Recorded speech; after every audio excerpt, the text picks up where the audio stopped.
정 변호사님, 이게 지금 뭐 여러 가지 설설설 정보지들 하루에 막 대여섯 개씩 날아옵니다. 네네. 탄핵이 인용될 것이다, 기각될 것이다, 재판관들끼리 뭐 싸우고 있다, 뭐 등등이 너무 많은데 재판관들끼리의 이견이 있어서 늦어지고 있다. 이건 맞는 얘기일까요?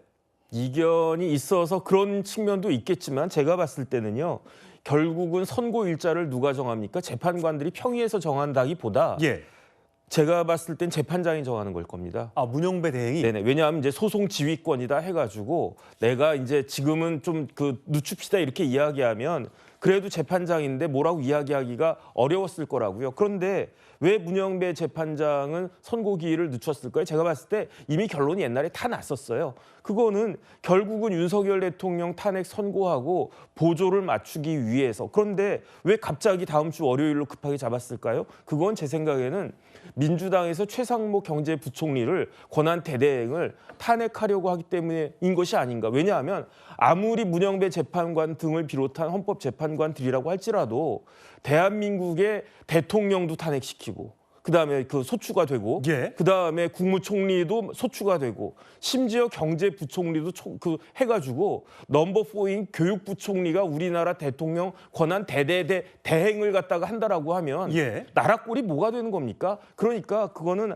아무리 문영배 재판관이라고 하더라도 이건 어쩔 수 없다. 그냥 아직 윤석열 대통령에 대한 선고가 지금 나올 상황이 아니라고 하더라도 국무총리라도 복귀시키는 것이 그게 맞겠다라고 판단한 것이 아닌가. 그 정도 판단은 그나마 낫다. 저는 개인적으로 생각하고 있습니다. 헌재의 재판 결과가 점점 뒤로 밀리면서 여야 의원들은 헌재 앞으로 몰려가고 있습니다. 화면으로 만나보시죠.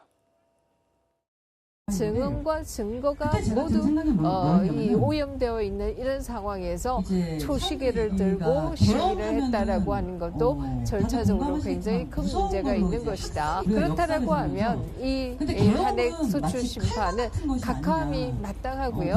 내용적으로 본다라고 해도 이 계엄 선포권은 대통령의 권한입니다. 독재자 윤석열 한 사람 때문에 나라 꼴이 아닙니다. 국민 안전을 위해 가장 필요한 것이 있습니다.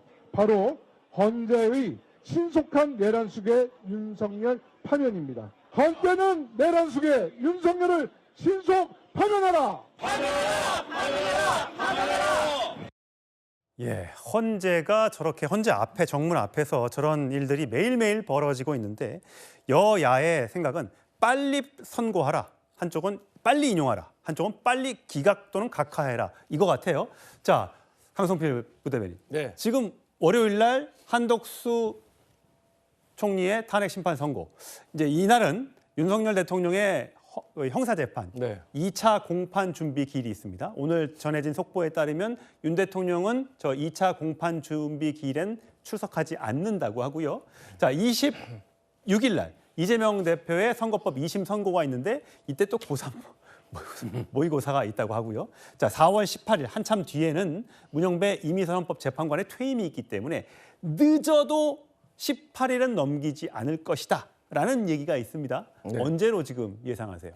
저는 4월 첫 번째 주 예상합니다. 4월 첫 번째 주 금요일. 그 이유는 뭐냐면 사실 지금 이제 헌법재판관들 사이에 의견 대립이 있는 거는 같습니다. 근데 의견 대립이라는 것이 국민의힘의 주장처럼 기각이냐 인용이냐 혹은 각하냐를 두고 의견 대립이 있는 것이 아니라 저희 민주당이 생각을 했을 때는 누가 봐도 상식적으로 이것은 인용을 할 수밖에 없다.